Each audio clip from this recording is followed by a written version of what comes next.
Hello and welcome back to part 7 of the Corvette video restoration diary blog series thing. In the last episode, we got done with 2018, but 2019 actually nothing happened with the car. And that was because I was working on other project cars in 2019 and pretty much had the Corvette parked for the entire year. But now we're getting into 2020 and we're going to start working on the C4 once again.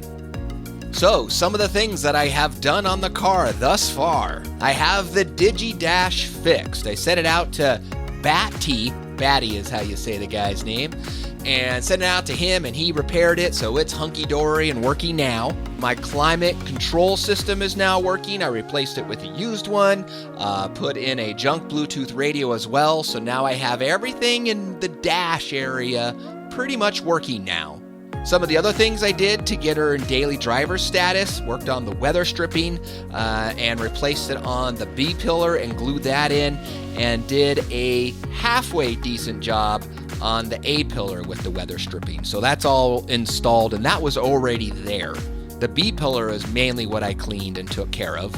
When I first got the car, it had a bunch of engine codes, so I got all those cleared way back in 2017 and they haven't come back yet, so fingers crossed still on that. So all in all, the car is actually running. It does smoke a little bit out of the tailpipes, and hopefully that's just something as simple as some valve guides or valve seals on the top of the head that I can replace. It also drives terrible on the freeway, so when I start getting up to highway speeds, the thing is just not fun to drive. Something's wrong. I don't know if it's suspension or what, but something needs to be addressed there. So my goal for 2020 is to get all those main issues sorted and make this thing a daily driver.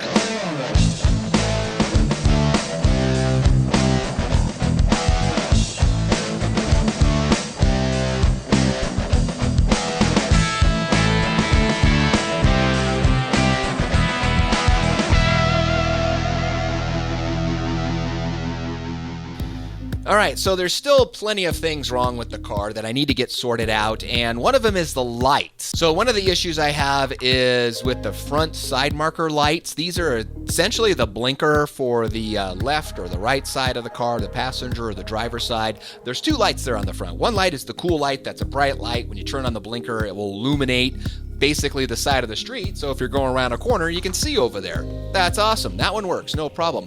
The side marker light, the blinker, does work, but it keeps falling out all the time, and I have to keep plugging it back in. So I need to figure out what the heck is wrong with my socket.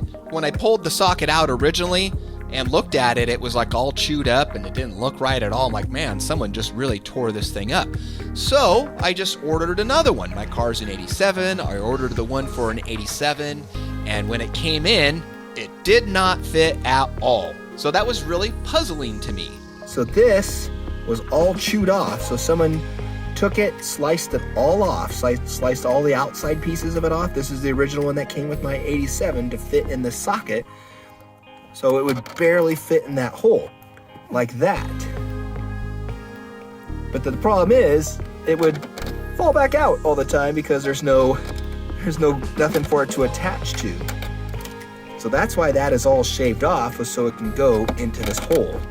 When I went into my C4 catalog for Corvette Central, I checked out all the different lights, and basically they only make a couple different ones for the C4s in the Gen 1 C4s. So I know a lot of things on this car are not correct, so maybe it has the wrong side marker installed on it. So I did order one for an 88 to 90.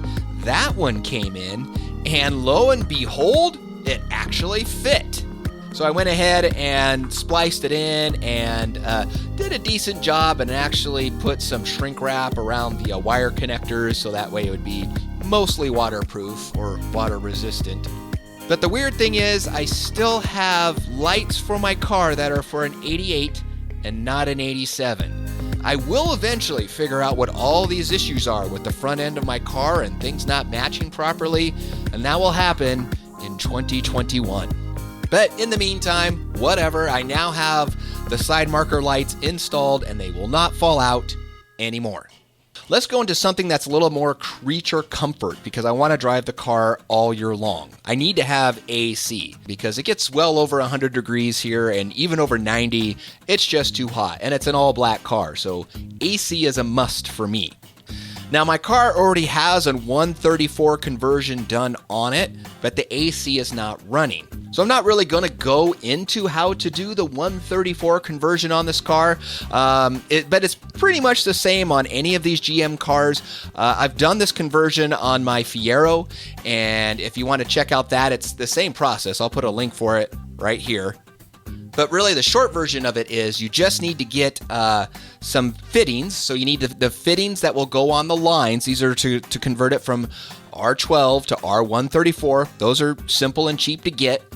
You also should change your orifice tube. It's kind of like a filter. I mean, there is a filter part of it, but it also is a restrictor for this low pressure, high pressure stuff. And you should change it while you're in there anyways and have the system unpressurized. It's just a maintenance thing, so you should change your orifice tube because it could be plugged up with debris. And you also definitely want to change your accumulator or dryer. Because if it's been exposed to the air, if your system is unpressurized, your accumulator is now junk and all the desiccant material is all used up. So you want to make sure there's no moisture in the system. So whenever you evacuate the air, or if your system remains unpressurized, you really need to change your dryer or accumulator. Once again, this is a super cheap thing to do on these GM cars. Just buy it. It's like $15-20 from Rock Auto. If you've changed your compressor or changed out any lines, that means you've also got rid of a lot of oil in the system. So if you don't do a complete flush, you'll need to add some oil. If you have an older system with R12 in it, it has mineral oil in it. And I don't know if that's super compatible with the R134 stuff or not. I believe you need to do a flush to get that all out, and then you want to put in a newer kind, like a PAG oil. If you're not 100% sure and you need to add some oil, I believe you can also use ester oil, because that is compatible with the older oil and won't hurt anything. If you haven't done anything to your system, you probably don't need to mess with the oil. And those are the main things you need to do. The other thing that you should get is a vacuum pressure manifold set. So there's these gauges, and you can buy them. They're not super expensive. You also want to buy the vacuum for it as well, because you need to pull a vacuum on these things to clear them all out and to do a check to make sure that it doesn't have any leaks in the system. If you don't want to pay the money for these things, and when I bought them a few years ago, they were around $99. With inflation, who knows how much they are now, but you can rent these things from an auto parts store with their free rental program. A lot of the auto parts stores will do that. But if you wait till summer to do this, don't expect it to be in stock, because people are going to be doing that all the time. So I have 3 cars that have AC, so it's worth it to me to just invest in these things. They really don't cost that much money, and I use them all the time now. Okay, so let's get started with it. The very first thing I did is basically hook up my manifold set to it so I can see the pressure. I did have a tiny bit of pressure. It wasn't zero, so my system was not completely exposed to the air, so I probably don't need to change my accumulator right now. I will later on if this all holds together and works, because it's always good to not have moisture in your system. Then after that, things were looking okay with it having a little bit of pressure in the system, so I just decided to pull a vacuum. This is what you have to do when you start your AC, just to see if it's going to hold a vacuum, because if it holds vacuum, it will probably hold pressure. Well, so on the Corvette, because I don't remember if I've done a vacuum test on this or not, I'm doing one now, since I already had it out, because I was just overworking on my Bravada, charging the AC on that. So, yeah, it had a tiny bit of pressure in it on the low side when I plugged it in, so maybe this thing will work. I mean, it said it worked in 2014. So we'll try it now and see how it goes. Okay, I ran it for about 5 minutes. They're both about almost at 30. Because you know you can't get to 30 because science. So there we go. Let's see if it holds. 6 o'clock. See how long it lasts. Wow, I just checked that and it's holding pressure. So I'm going to go ahead and close the hood. Maybe I shouldn't put that there because the headlight will hit it. But anyways, I'm going to go ahead and let it sit overnight and see if it's still holding pressure. Or, sorry, vacuum. Well, here we are, 24 hours later. Look at that. Still holding vacuum. So, I think that's good. So the vacuum did fall a little bit overnight, and I didn't really care too much about it because it didn't go down to 0. If it has a slight leak in it, I'm just going to charge it and see what happens. But I also did leave the gauge on it all night long, and I left the gauge in the on position too, so I might have had a leak in the actual gauge or the connection. Really should have disconnected the gauge overnight and reconnected it, but I just didn't think about that. So if it does have a leak and I charge the system, I'll know in a week or so if that leak is still present. So I'm going to go ahead and pull this off, and then next week my... So I have the can of self-sealing R134, and the valve stem poker thing that I have is for normal cans that are not self-sealing. So unfortunately, the cheap ones are the self-sealing kind, and I have the wrong kind of valve, puncture valve thing for it. So that's on the way. I'll be here in a week. So when that comes in, then I'll throw in some Freon and see what happens. Also, make sure you get the correct taps for these cans as well. There's 2 types of taps. There's a tap that is for a self-sealing can, and most of these small R134 refrigerant cans, especially the cheap ones that I get at Walmart, these things are now called self-sealing. So when you puncture the can, take the valve off of it, it will reseal. So these new cans are kind of nicer in that respect, so they don't leak the 134, but you have to make sure you get the correct tap for them. So make sure you find one that looks like this. If you look closely at it, you'll notice that there is a green seal inside of it, and the part that actually does the puncturing that comes down is flat. The ones on the cans that permanently puncture, the non-self-sealing, those are black and they have a pointy end. So when you see the 2 side by side, make sure you don't get the one for the pointy end. Get the one that has the flat end. The flat end is for the self-sealing cans. So now the vacuum test is done, and I'm fairly confident that the system will hold pressure in it. Let's go ahead and pressurize this thing. Now there's an exact number that you're supposed to put in here for Freon, but these numbers are for R12. And when you do an R134 conversion, you basically use a little bit less, I believe, is what you're supposed to do. But another way you can do it is you can just get a gauge. So these, if you just have the one universal fill-up thing that looks like this, and you get this from an auto parts store, and you can put different cans on it, whatever, this will still work too. The nice thing about this, and what I like about it, is there's a little cheat gauge in here that will basically give you a range of where you should have the system pressurized at given a certain temperature outside. So you need to know the temperature outside you currently are at and the range you need to be at. And this little dial, you just twist it, it will give you that information. So I just put in a little bit less than, the middle of it. I didn't want to overcharge this thing. It's way better to be a little undercharged than to be overcharged. Well, there we go. That's after putting in 3 cans. I'm supposed to put like 3.5 cans, somewhere around there, but I'm going to do a little bit less. So I'm right at 50 pounds. I'm not sure what that pressure is supposed to be, but that's what it is. And I do have cold air. It's actually blowing nice cold air. It's not blowing super fast, but it's better than nothing. So after I got the system pressurized, it worked. And to this day, it is still working with no leaks. Yay! All right, so now I got the AC working. Let's start working on the tires now. Now, the whole time I've had this vehicle, it came with the tires, and they weren't in terrible shape when I got it. But I should start replacing them because they are getting kind of old and wore out. So I finally ordered a tire. I ordered 1 tire.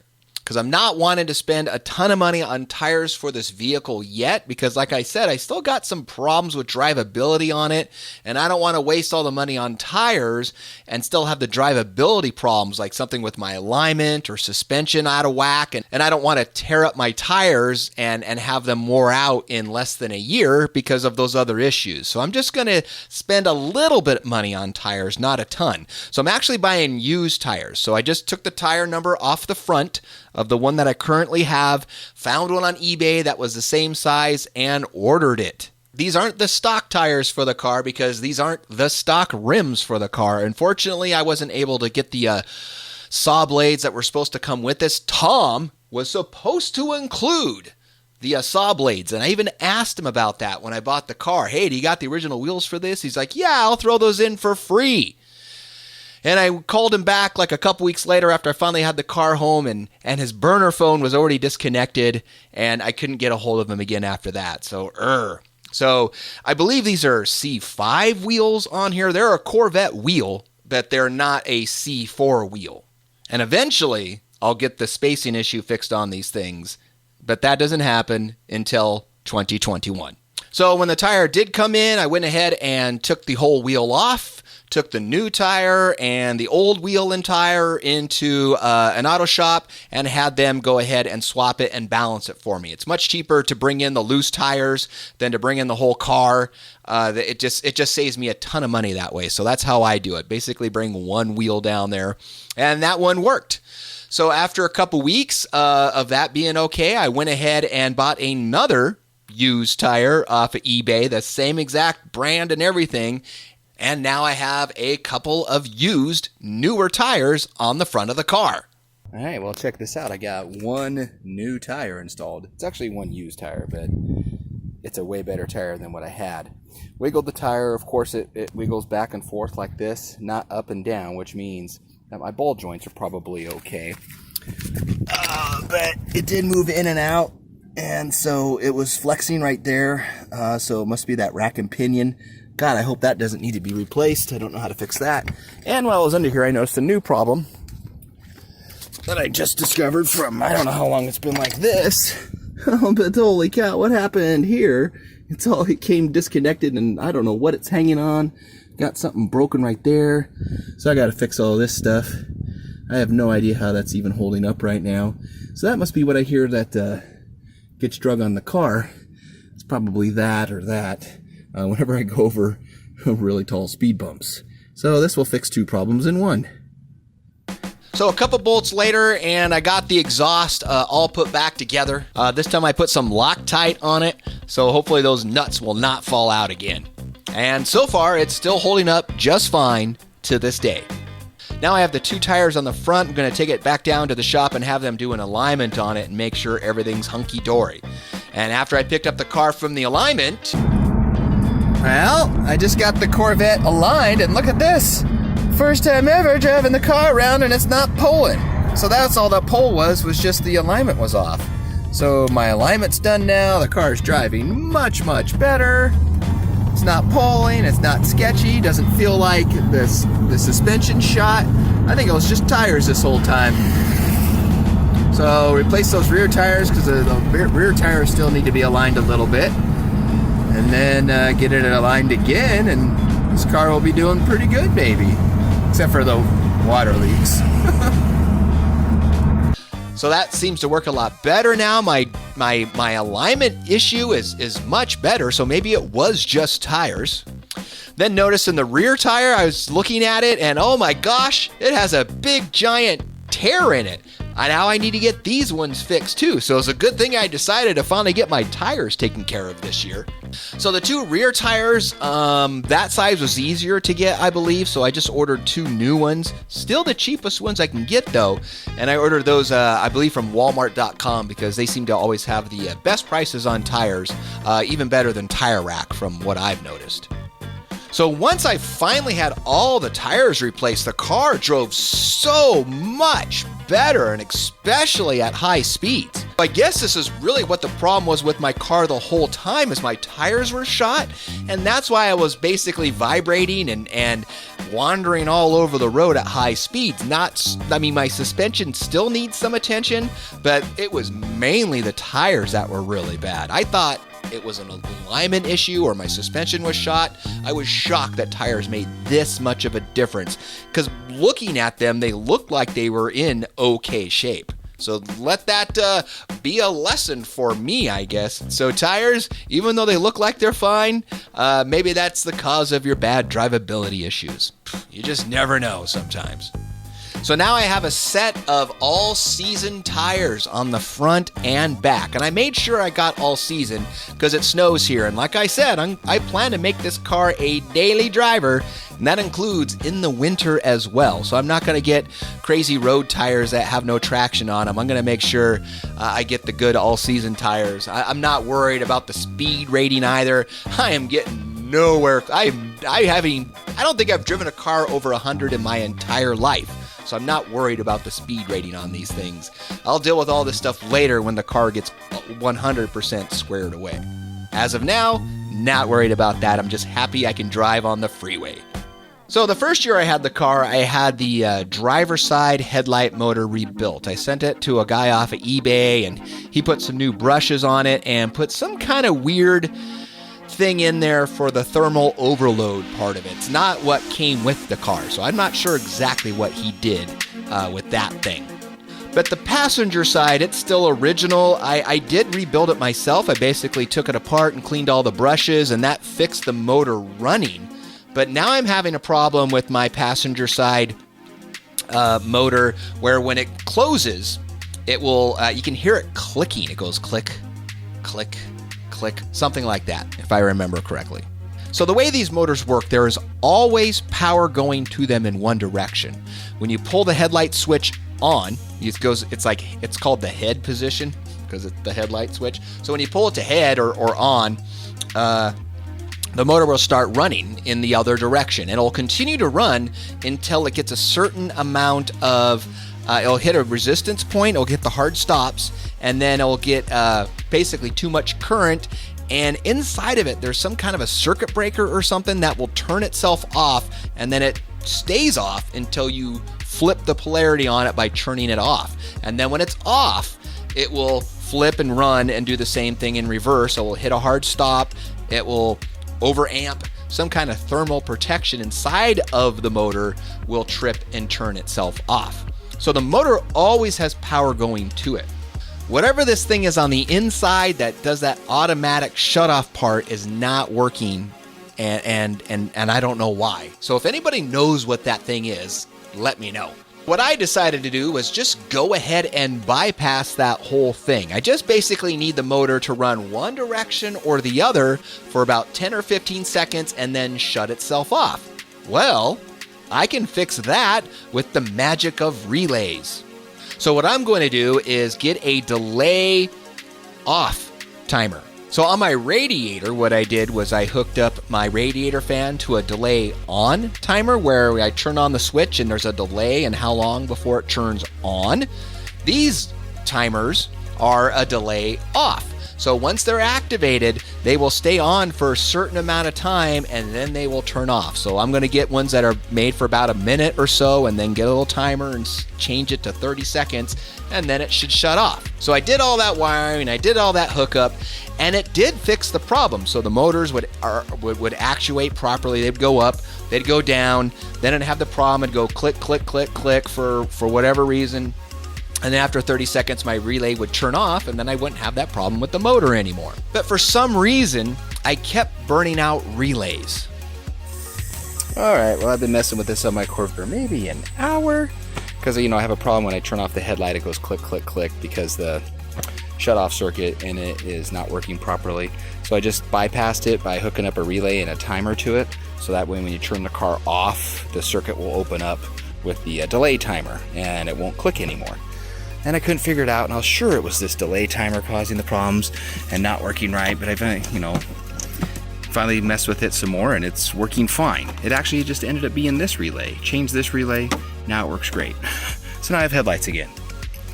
So I've never had one of these dumb things fail before, but it did. So there you go. That's dumb. And at first I thought it was the delay timer relay. It wasn't the delay timer relay. The delay timer relay was working fine. It was actually the normal relay that's supposed to be for like 20 or 30 amps. And that thing got fried. I don't recall the last time I've seen a relay like this dying. So I replaced it with another relay and it worked okay again for a while. And then the silly thing died again. I even bought a different timer relay, a whole self-contained 20 amp, churns off after a minute relay, thinking that would fix the problem. So instead of having 2 relays, I just have 1. Nope, still didn't work either. Okay, so the way it works is this gray wire connects to your headlight. There's 3 wires. The gray wire is positive when it's going down because the polarity will flip on one of these.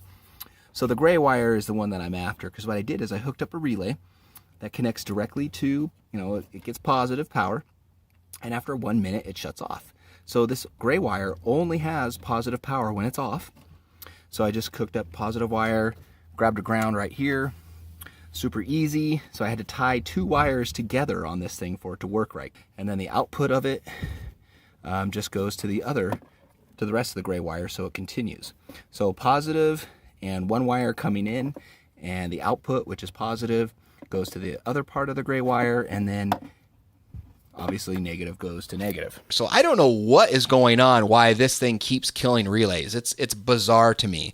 So I, just out of frustration, I hooked it back up the way it's supposed to be, and then I noticed that the clicking sound was gone. It just magically healed itself. So I don't know how that happened, and I still don't understand how that internal, and I think it's a bimetallic or some kind of thermal switch inside of there. I don't understand how that works.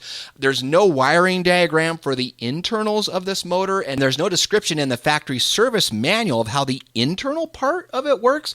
It talks about how there's a circuit breaker in the headlight switch. So if anybody knows what that internal switching mechanism that does that inside of these Generation 1, the 84 through 87 motors. These aren't the ones with the pellets.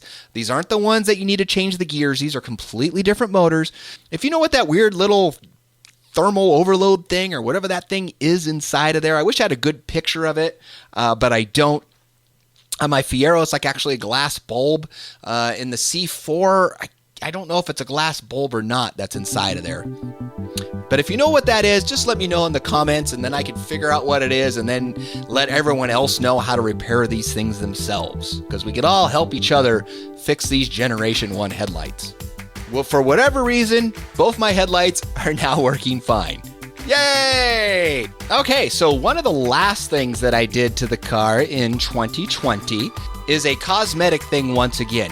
Now, I've already taken the center console lid off, the armrest thing that you have on your center console. I've already taken that off, glued it all together, fixed the light inside of it, but it still has a big giant crack on the top of it.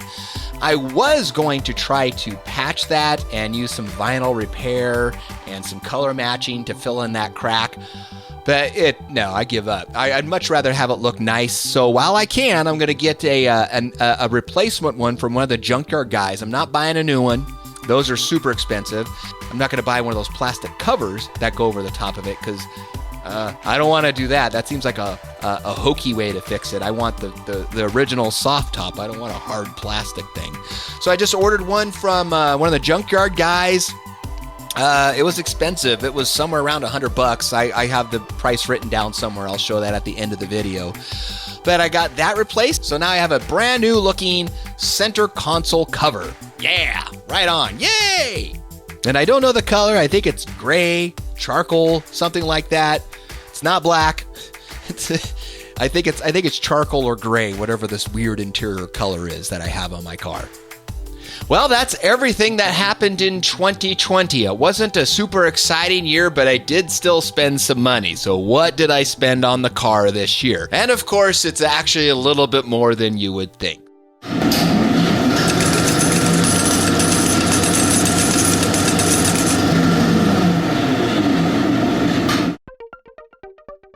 So here we are. What's the totals? For the center console lid, that was $100 from one of the junkyard guys. I think new was only $130. I wanted to get OEM, so that's why I went that route. Front tires. The tires for the front, I got them from two different sources, and they were roughly the same price. It averages about to $70 a piece. So for front tires, that's a grand total of $140. Then after that, I got my car aligned and the automatic transmission flushed, because I don't know how long it's been since that has been done. That cost $239. Then I bought some rear tires for the car. Two different prices for these. One I got from Walmart.com. The other one I can't remember where I got it from. One of them was $85 and the other one was $95. And then the total cost for mounting all four tires came to around $52. And then I got an alignment once again because I wanted to make sure the rear tires were also aligned, because they weren't able to do that properly with the jacked up tires the first time. So that was about $50. So the total for 2020 gives us $761 for a couple tires and the center console lid. So that's still not everything. There's still little things here and there that I don't have in there, but it's at least $761. Grand total of what I spent on the car thus far is $6,654. So now it's really starting to add up. Why I didn't just get a car that was fixed for that price? Beyond me. Hindsight's 2020. Looking ahead into the next video series, we're going to get into 2021. I have a lot of footage, and I did a lot more work in 2021 on the C4. Some of the things that we cover in 2021 are going to be: started working on the weather stripping again and getting all the door leaks fixed. Got a Bluetooth GM radio installed. Not the original radio that came with the car, but really super close, same style and everything. And it has Bluetooth built into it. And I also added a sub as well. Of course, normal drivabilities happened with the car. I had my first VATS issue with the car. Had to get that solved and sorted out. And I had to replace one of the cooling lines. It's the one that has the bypass switch in it. So in the summer, you don't have any hot coolant running through your heater core in the summer, making the inside of the car hotter. That completely failed, and I needed to replace that. And a lot more happens in 2021. Make sure you subscribe if you want to see those videos coming up and any others that I have coming on my channel. Once again, guys, thanks for hanging out. We'll see you next time. In the meantime, happy C4ing.